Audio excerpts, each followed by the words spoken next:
Welcome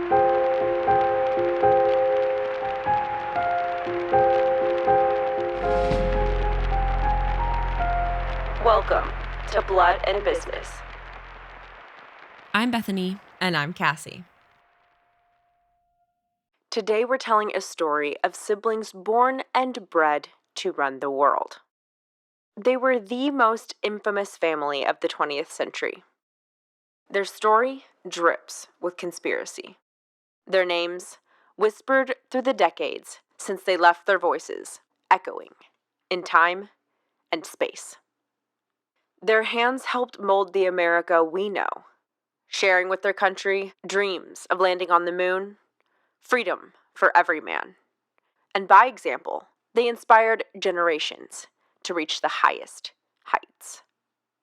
They played with fire, and only a few survived. Their words ring through our history books, their pretty faces on our television screens, and their signature will forever be stamped on our national identity. They stood in the trenches. We stood beside them. They flashed their diamonds. We flashed our cameras. They had their fun, and we saluted them. They were good, they were evil, they were human.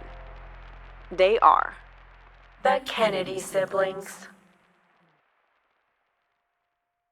The Kennedy unity was undying, without question, never-ending, family above all. Until now. The perfect bond of a family shattered by the favorite daughter. The first real fracture in the Kennedy clan. Kik and Billy were at a standstill.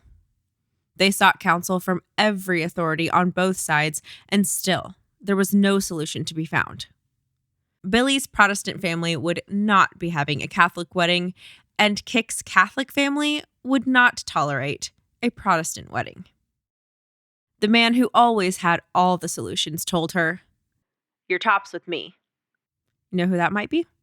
Her father. Joe Sr. thought that her personal happiness was more important than which Christian church she attended, and so he wrote, "I'll bet on your judgment anytime for any amounts." He even went to the Archbishop Spellman, and Spellman went to the Pope on Kik's behalf, but no luck. Joe Sr. let his daughter know that it was really only an issue between her and Billy. Quote, "Let all the rest of us go jump in the lake."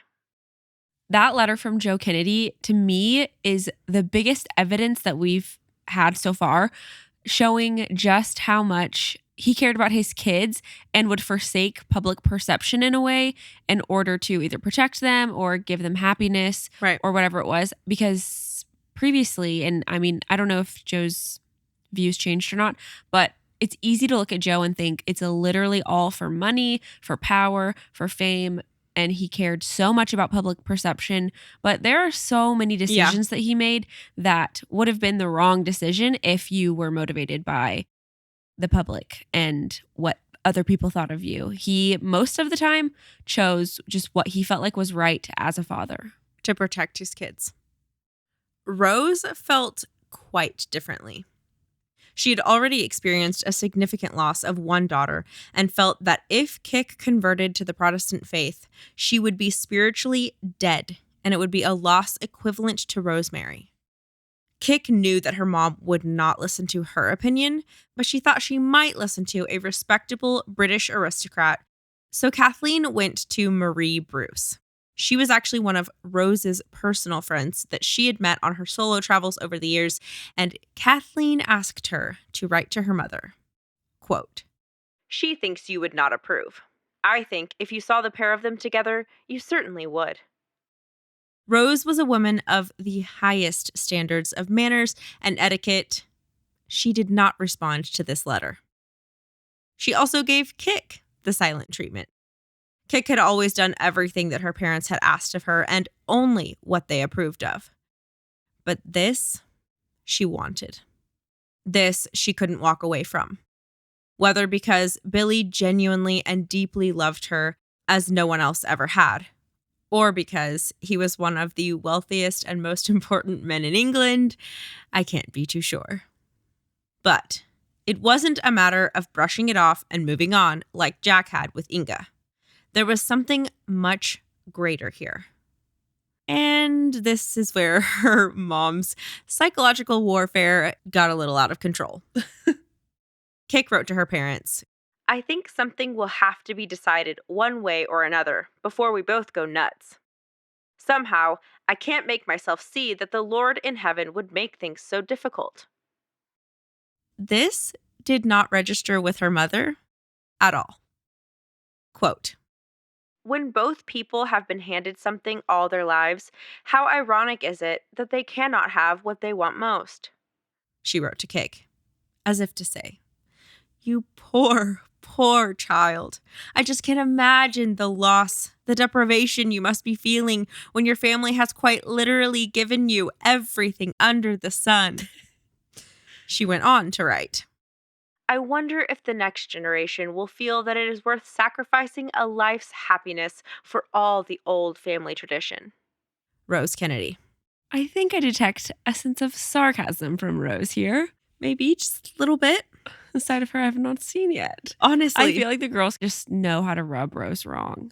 This is like how Jack used to Oh my talk gosh, to Rose. yes. And so now it's her I talking thank to Kik. God for the The sound grammar. Yeah, I need to memorize that quote. It's so good. So good. Billy had his own parental issues. Seems pretty common in the upper classes. Well, seems pretty common.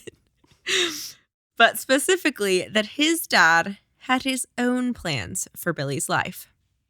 Remember, Billy's father is the one who is an alcoholic and also the one who doesn't really want to be the Duke, but is the 10th Duke of Devonshire and proud of being the most famous Catholic hater in all of England. Pretty much. So Billy's dad had not much consideration for Billy. Because the Cavendish family had such a history in politics in England, his dad thought that he should run for the House of Commons in 1944. He had a similar desire for his sons to what Joe Kennedy had. The difference was Joe Jr. and the rest of the Kennedy kids also wanted that for themselves. Billy did not. Quote, He never should have come back. Lady Maureen Fellows remembered about the situation. He should have stayed with his regiment. He was just too nice. He would never have said, Go to hell, Dad. He didn't want to hurt anyone. And that tracks with all of the firstborns being people pleasers. Cassie? Guilty as charged. Billy had joined the British Army at the beginning of the war and found his own purpose in being a part of something bigger, something he truly cared about. He found himself as a, quote, man among men, according to Lawrence Leamer. But because he wanted to please his father, he left his troops and returned home to run for office. It was actually pretty disastrous. People could tell he really didn't want to be there. His heart wasn't in it, and he lost by a pretty large margin. People were ruthless, accusing him of poor character, calling him a coward for leaving his infantry, and questioning him on what his family could have done better over the years. It really affected Billy. And to add salt to the wound, Kik was there, supporting Billy on the campaign in person, and thus saw all of it. Billy's younger brother said, The by-election was a grave error of judgment on my father's part. But once it was over, Billy was free to return to what he felt was his true calling. Quote, It has been a fierce fight. Now I am going out to fight for you at the front. To fight, perhaps die, for my country. On the weekends during the spring of 1944, Kik, Joe Jr., Billy, and their friends gathered in a cottage outside a little town in southern England. The cottage belonged to Pat Wilson, and she was living there with her 3 children while her husband was away fighting in the war. They all brought food and games, and it was chill and low-key, but Kik cherished these times. Joe Jr. also may or may not have been in love with Pat Wilson, the mother of the 3 children who owned the cottage, whose husband was away at war. Kik was uncomfortable with the situation, but there was such an air of apocalypse and that it was all temporary. I think she chose to ignore the morally corrupt nature of the situation in the name of all together now, fun. She took advantage of the time with her big brother and got to know a side of him that she had never seen before. He had a deep personal faith himself and was never afraid to get down on his knees and pray, no matter who was around. Tough Navy men or his kid sister or the future Duke of Devonshire. It was also, allegedly, his practical Catholic denomination and culture, or maybe it was his family's interpretation of it, that allowed for such deep faith to coexist in an imperfect world alongside his questionable decisions, especially when it came to love. This part is a bit confusing and hard for me to fully understand because I definitely was not raised this way. But in the Kennedys, the women were expected to live a life of duty with a disregard for their own personal happiness in a different manner than the men. The book, The Kennedy Women, says, quote, "Thus, if Kathleen went against the dictates of her parents, Rose could only conclude that a man must be providing the backbone behind her daughter's decision." Because she can't make a decision for herself. She would never be doing that on her own. Kik wrote this about her big brother. "Moral courage he, Joe Jr., had in abundance, and once he felt that a step was right for me, he never faltered, although he might be held largely responsible for my decision." So Joe was supporting her relationship with Billy in a way that no one else in the family was. And it sounds like everybody knew that. Because a woman couldn't make her own poor decision, it had to be a man's fault. You just said that Joe Jr. was the only one supporting Kik and Billy's relationship, but wasn't Joe Sr. as well?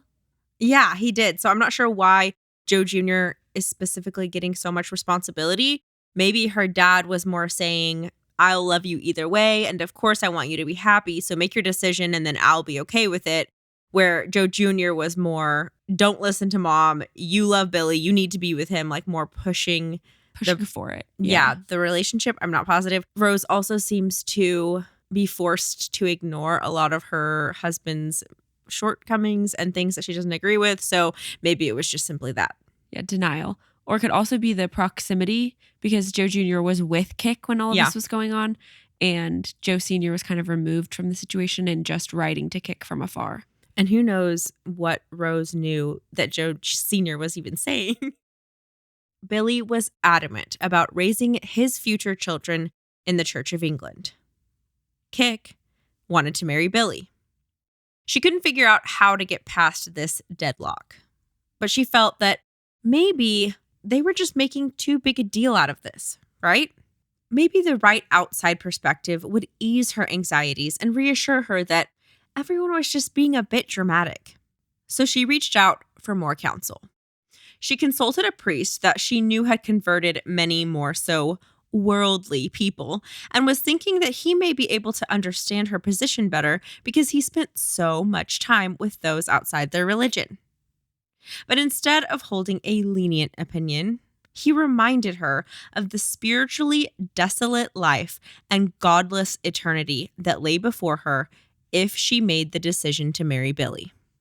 Why is this reminding me of the Fox sisters? Oh my gosh, a spiritually desolate life. If Kik married Billy, she would, according to her faith, be living in sin and unable to make confession or receive Holy Communion, which would separate her from what she believed was the one true faith. When she died, she would be eternally damned. In this situation, her only chance was that if Billy died before her, so that she could be absolved or freed of the guilt of being married to a non-Catholic, and she could be forgiven before death. If she died first, she was done. This is also what Rose believed and why she was so strongly opposed to it. But Kik, to a certain extent, did believe this, and so it was a horrific idea in her mind. The idea that she would be truly disconnected and living out of the will of God was horrifying. But she also couldn't imagine a life without Billy. She just wanted someone to tell her that it wasn't true. She's literally going to the priest, to her mom's friend, to literally anyone that she can get to say, yeah, you're fine. Clearly, she already made up her mind. Billy would not give an inch, and neither would her mother. She must make her choice. Her life in America with her family and everything she had believed her entire existence since she was a little girl, or her new life, here with William Cavendish, Duke of Devonshire, and everything she had chosen herself as an adult woman. On May 4th, 1944, William and Kathleen announced their engagement. Rose checked herself into a hospital. Literally. She claimed that she was going in for a routine checkup the day after they announced their engagement, but she was using it as a safe haven from the media and the reality of all that was happening. The Boston Traveler published on the day before Kathleen's wedding that the marriage, quote, will bring her, Kathleen, into a family prominent in the defense and spread of Protestantism throughout the British realm. It was like someone had stabbed Rose right through the heart. This is less than 3 years after Rosemary had her lobotomy or disappeared, and Jack and Joe Jr. are now in combat in World War II. So she's terrified every day that she might never see them again. And then Kik goes and does this. So it's like she's already lost all 4 of her oldest children. And she's probably thinking, one by one, here they go down the line. When is it ever going to stop? She's losing all sense of control. She feels like she's failing. Yeah. Rose was on the verge of losing it. She sent a telegraph to her daughter. All caps, quote, heartbroken, period. Feel you have been wrongly influenced, dash. Sending Arch Spellman's French to talk to you, period. Anything done for our Lord will be rewarded 100-fold, period. It's like her last-ditch effort. Ugh. Lawrence Leamer noted that Joe Jr. and Joe Sr. both saw that this rigid interpretation of her Catholic faith made the mechanics and the laws of their religion more important than the spiritual side of their faith and relationship with God. They believed that they knew the depth of Kathleen's faith, and they could not imagine their forgiving God banishing her from heaven for a legalistic reason like this. Gosh. Rose may have also been concerned about the appearance of the family's standing with God rather than the actuality of their faith. Quote, I thought it would have such mighty repercussions in that every little girl would say, if Kathleen Kennedy can, why can't I? Everyone pointed to our family with pride as well-behaved, level-headed, and deeply religious. What a blow to family prestige. No matter that Joe Sr. so blatantly went against the Bible's teaching almost every day of his life, and that everyone knew it, nor that Jack had an affair with a twice-married Inga Binga, or that, in England, Joe Jr. was in a relationship with a currently married woman. For these were the sins of men. Kathleen was her daughter, and Kennedy women were held to a different standard. Kennedy women had duties. Regardless of her mother's emotional absence, or maybe as a response, Joe Jr. stepped up as Kik's supporter and companion. He took the train to London and met with the Cavendish's lawyer and convinced him that Kik didn't need to sign a paper agreeing to raise her children as Anglican Protestants because she had already given her verbal promise. He also confronted Rose, his mom, and exposed himself and his love affair to try to protect his little sister. We can talk about this more in the KFMs, but Joe Jr. continues to impress me with how freaking good of a big brother he was. That is who he was meant to be. He knew how important her mother was to her, and if he could help put the situation into perspective, he was willing to sacrifice his own standing with the family and with society to do it. This also backs up my theory that the Kennedys knew, all of the men knew, that their affairs were wrong. And if it's not wrong, then what is there to out yourself for? I stand corrected. At least Joe Jr. Jack, I'm still not convinced. Joe Jr. wrote to the family. As far as Kick's soul is concerned, I wish I had half her chance of seeing the pearly gates. As far as what people will say, the hell with them. I think we can all take it. It will be the hardest on Mother, and I do know how you feel, Mother, but I do think it will be all right. Kick and Billy were married 2 days after they announced their engagement. On the morning of May 6th, 1944, Kick went to the Chelsea Register office with only her big brother there to support her. She wanted her day to be special. She wanted it to have an elegance and reflect her own style, even if it was going to be in a government office in the middle of a world war. The day before, a friend, Marie Bruce, that woman that had Been friends with Rose, right, and then wrote on Kick's behalf to her mother. who Rose never replied to. Correct. Well, she and Kick had become close throughout Kick's time in England, and she had a new pink dress made for Kick for her wedding day. Kick picked out a half hat that had blue and pink ostrich feathers and a pink veil. Something new and something blue.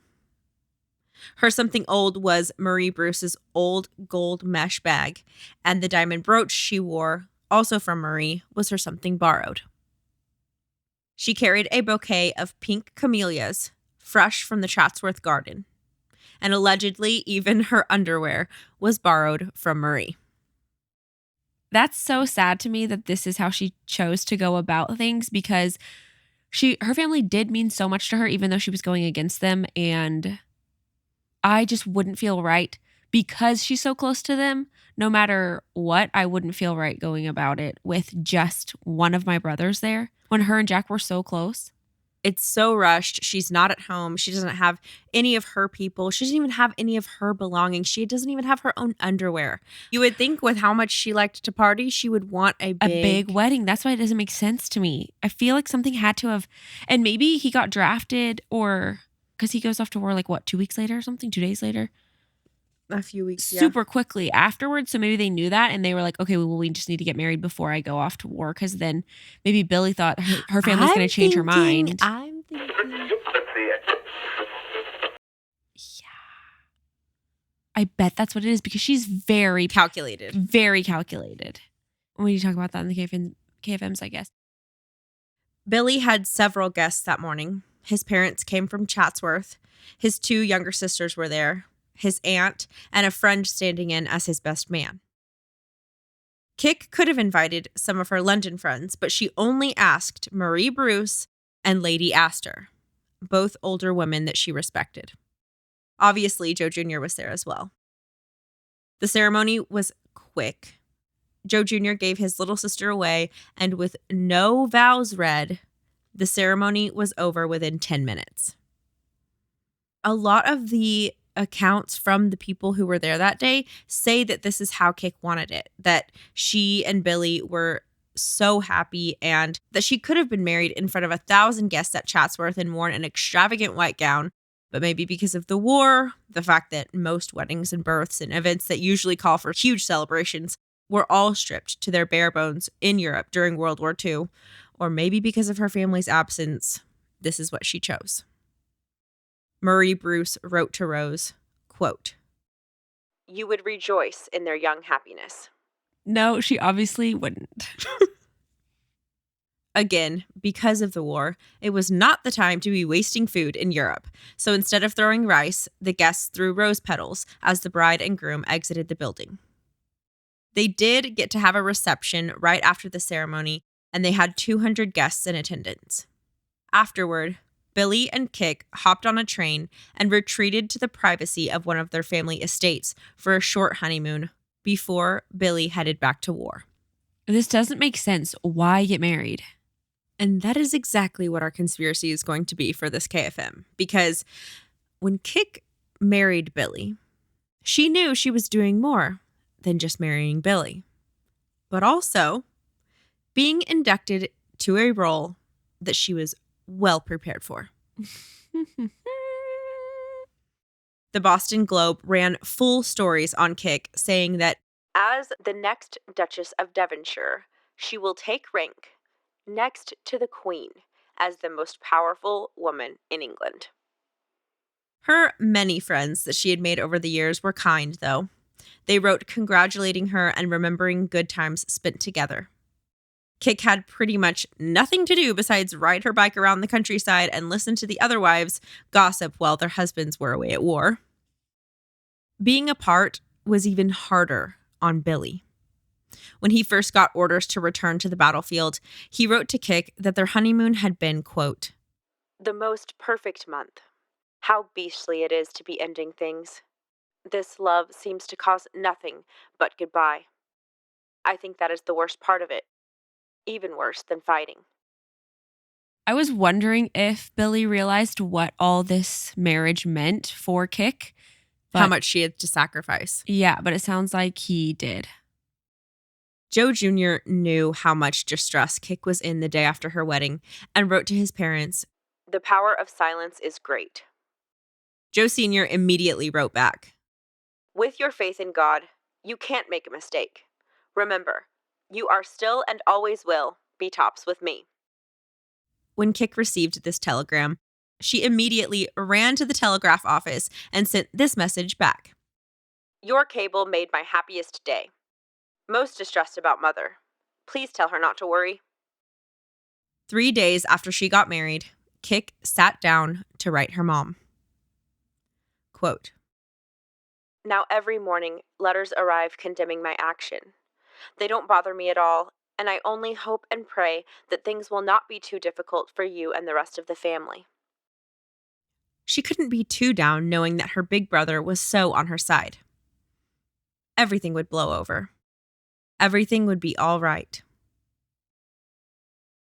The day that Kik learned that Joe Jr. had died, Mark Sodden contacted her to tell her that Joe Jr. had divided up his belongings before he flew his last mission, and he left an Underwood typewriter to her, the one that they had always fought over, along with a Victrola, a Zenith radio, and a Zeiss camera. She cried on the phone with Sodden while he read the list to her, and she wrote to him, I am so sorry I broke down tonight. It never makes things easier. As soon as she heard the news, she wanted to be at home. And home was with her family in Hyannisport. Joe Sr. arranged for an Army transport plane to take her back to the U.S. Some people said that now that she was married to Billy, it was unbecoming to leave England while her husband fought in France. She left England almost immediately. Her plane landed on August 16th, 1944, at Logan Airport in Boston, where a skinny Jack stood waiting on the tarmac. She ran as fast as she could into his arms and began weeping. Kennedys never cry.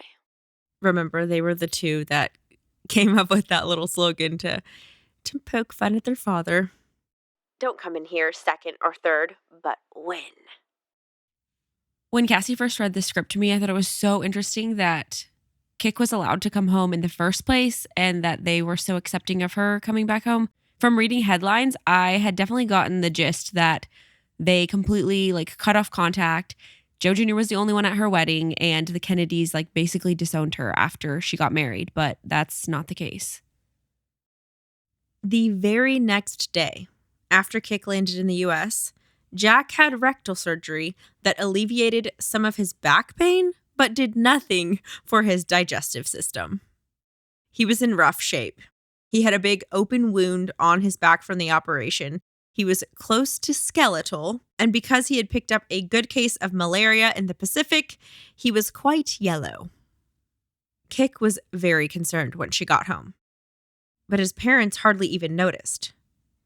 Joe Sr. was physically there, but mentally and emotionally, he was with Joe Jr. He sat alone for hours on end every day. And even when Jack brought war friends around on Labor Day weekend, he barely came out of his room. I actually found some family album photos of this weekend with the Kennedys and all of his Navy friends. So I'll put those in the home video. After her son died, Rose went to Mass every single morning. She was desperate for the peace she knew she could only find in the one who created her and created Joe Jr.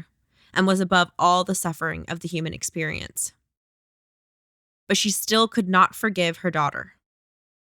Kik had once called her the dearest mother in the world. And now they could not speak. Kik was always the life of the party. Her whole life, she shined and laughed with reckless freedom. Now, she was quiet. Once the kids grew up, Rose and Joe only allowed one cocktail before dinner. Remember from the second episode, I think? It was like no alcohol allowed in the Kennedy home. You can have Boston cream pie and fruit. I think it's the first episode. I can't remember. Well, one day, Bobby bounced into the kitchen and found Jack and Kik splitting a bottle of scotch with Red Faye and a few other military friends. They had been out playing golf that day, and it was their first time reuniting since they were rescued from their island after their PT boat sank. Bobby immediately stopped staring at them in his white starched Navy uniform. And though he knew they were adults who had just come back from combat in defense of our country, without hesitation said, I'm telling Dad. Kik told him to leave and mind his own business. But later that night, Kik, Jack, and his military buddies were all sitting outside and reminiscing, telling stories about the ridiculous things that happened in the midst of fighting for our country. You know, the kind of stories that get brought up dozens of times, but never get old. Well, they are all out on the lawn cackling. And then above their heads, a window pops open and Joe Sr. leans out shouting, Jack, don't you and your friends have any respect for your dead brother? You get in here. You're making a nuisance of yourself with the neighbors. Like he was 12 years old, not 27 and a war vet. Jack knew that in the wake of a tragedy like this, being a Kennedy and a man meant that he could not laugh, nor could he cry. Everyone was kind of just sitting there in stunned silence when Bobby runs outside and says, Dad's awfully mad. Oh my God. Kathleen whipped her head around and pierced Bobby with a stern look of a big sister and said, You're frightening our house guests out of their wits. I'm not sure if this was directed more so at Bobby or her father. Billy was in combat during all of this, and he had his own war glory. He was an officer, and his unit was one of the first to liberate Brussels. He rode into the city on top of a tank, waving to the cheering, grateful citizens of Belgium. He wrote to Kik that he felt so unworthy of it all, living as I have in reasonable safety and comfort during these years. I have a permanent lump in my throat that I long for you to be here, as it is an experience which you can have and which I would love to share with you. Back in the States, Kathleen was shopping the second floor of a department store with an armful of matching suits and accessories when Eunice showed up to meet her for their lunch date. Eunice whispered to Kik. Before we go, I think we ought to go back and talk to Daddy. Kik responded.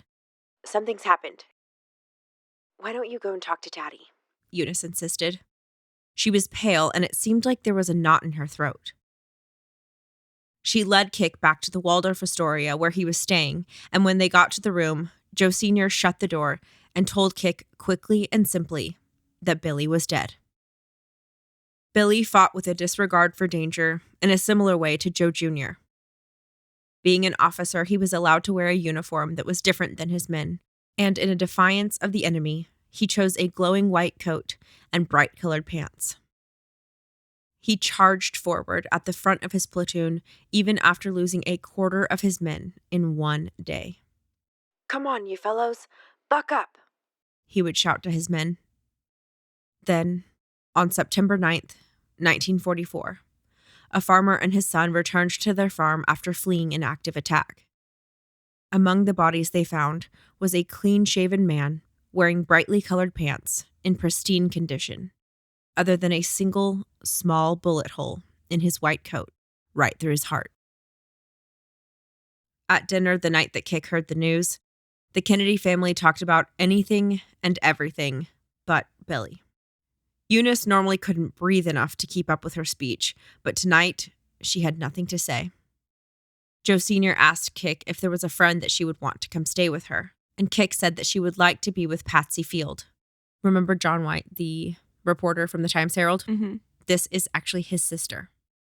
She wasn't Kik's closest friend, but she was an older woman and had experience and wisdom that was deeper than Kik's peers. At midnight, Joe Sr. placed a call to the Field residents. Quote, I hate your guts, as you well know, but I have a favor to ask of you. Will you come and stay with Kathleen? Patsy and her husband were much more progressive than Joe Kennedy, and Protestant, by the way, as well as John White. But in keeping with his parenting that he had implemented since Kik was a little girl, trudging out in the snow with her big brothers, bad influences didn't matter much to Joe. He trusted Kik to be independent like she always had been. It only mattered that she come out on top, that she'd be all right. Patsy arrived in New York the very next day, and after greeting Joe Sr. at the Waldorf, landed at the Plaza Hotel, where Rose and all of the kids were staying. She described that she noticed immediately upon stepping into the room that, quote, a great cloud of misery was hanging over everything. The Kennedy ladies had made a mess of it, strung their clothes all over the suite, and Kik sat on the floor in the middle of everything. Patsy asked her what she had been doing since she received the news. Mostly going to Mass, Kik replied. Mother keeps saying, God doesn't send us a cross heavier than we can bear. Again and again she keeps saying it. Kik and Patsy talked about nothing and everything for 2 hours that day. About girdles and Jack and England and America and about Billy. Kik said that her only regret was that she was not pregnant with their child. Quote, the amazing thing was that Billy loved me so much, Patsy. I felt needed. I felt I could make him happy. She had 5 short weeks as his wife. That night, Joe invited everyone to a French restaurant and handed out Broadway tickets like party favors. Leave it to Dad to figure out what to do. Mm-hmm. So ends the story of Billy and Kik. She wrote in her diary on September 20th, 1944, 11 days after he passed. I can't believe that the one thing I feared most should have happened. Life is so cruel. On the last day of September, she flew back to England to be with Billy's family and to attend his memorial service. Billy was not buried in the family plot behind the church where centuries of Cavendishes rest, but instead in a field alongside his men. Kik received nothing but a small $5,000 inheritance from Billy's death. Chatsworth was confiscated and handed back to the family since she had not provided Billy with a male heir. That is wild. Also kind of like the Ringling Brothers. Oh, yeah.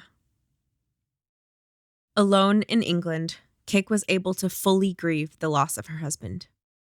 She stayed with Billy's parents and sisters for several weeks, and outside of Kennedys never cry earshot, she allowed herself to wail. She couldn't sleep alone, so Billy's sister Elizabeth offered to sleep with her. That reminds me of Jackie and Lee after Jack died. Elizabeth remembered from that time that she had, quote, never met anyone so desperately unhappy.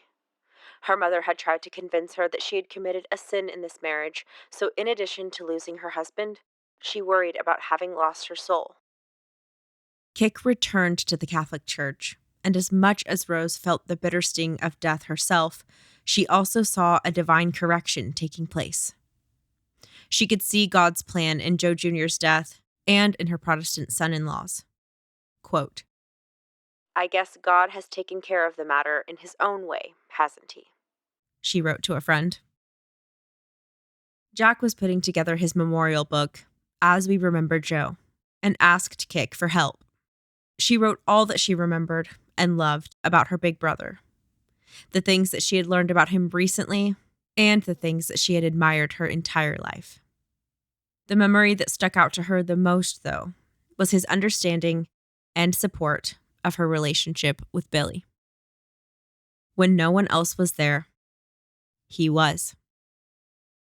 She wasn't sure something like that should go in the book, though, so she told Jack, "Do what you think." He kept every word. Kik didn't like being out in public after Joe Jr. and Billy passed. The once exhilarating fame had turned wicked with the events in her life. She felt people everywhere side-eyeing her, quote, "Looking to see how I'm taking it." There's a story that she went out to sign up for the rations in England after deciding to stay, even though there was nothing really tying her there anymore. She still felt she belonged with the English. The line was long that day, and so she sat down on a chair near the end. A woman said to her, "You look like Mr. Kennedy's daughter." "I am," Kik replied. The woman was poor, and so she responded, "Of course, the likes of you would never speak to the likes of me. We're all the same in God's eyes." Kik replied, as if she was genuinely disappointed and maybe even a bit surprised that she had found that to be true. But she did write to Lem about one privilege she inherited in being born a Kennedy. Quote, "The ability to not be got down." She had made herself a home in England. She rented a 3-story townhouse in London, decorated it with antiques, hired a housekeeper and a cook, and in her living room, she displayed an 8x10 photo of all 11 Kennedys. It was a photo taken just before the war, in the short time when all 11 Kennedys were English. The time in her life when she had had everything she wanted. Her family, and England, and so much hope for what was ahead. In the summer of 1946, on a sunny day after the war was over, Kik went out with a friend, Jane Compton. She looked out over London and said, "It's such a wonderful day. You don't think Billy would mind if I wore a really flowery dress, do you?" Kik was tired of all the gray, ready not to move on from Billy and Joe Jr. and war, but to move forward, bringing their memories with her into a brighter day. They were at the helm during the most turbulent moment in American history. The rumors are legion. Some sincere, some slander. They gave everything to their country. But what did it look like behind closed doors, in their homes, the most intimate moments of their time on Earth? Sometimes the truth is more wild than the headlines. They seemed to live the easy life, but they lost it all in an instant. They ran faster, worked harder, burned brighter, and then they were gone. You have just listened to The Kennedy Siblings, Episode 8, from Blood and Business. Thank you all for listening to today's episode. If you enjoyed it, please give us a review on Apple, rate us on Spotify, and share Blood and Business with a friend or a sibling. If you'd like to support the show, the best way is to become a patron of Blood and Business. You will get bonus content every month, including a monthly bonus episode, interactive main episodes, and behind-the-scenes footage. To keep up with us day to day, you can follow us at Blood and Business on Instagram and TikTok. You can find the link for Instagram, TikTok, and Patreon in the show notes below. Thank you so much for the support, and we will see you back here next week for your regularly scheduled programming on Blood and Business. The main source for this episode was The Kennedy Women by Lawrence Leamer. To see a complete list of sources for all Blood and Business episodes, head on over to Patreon for a free PDF download.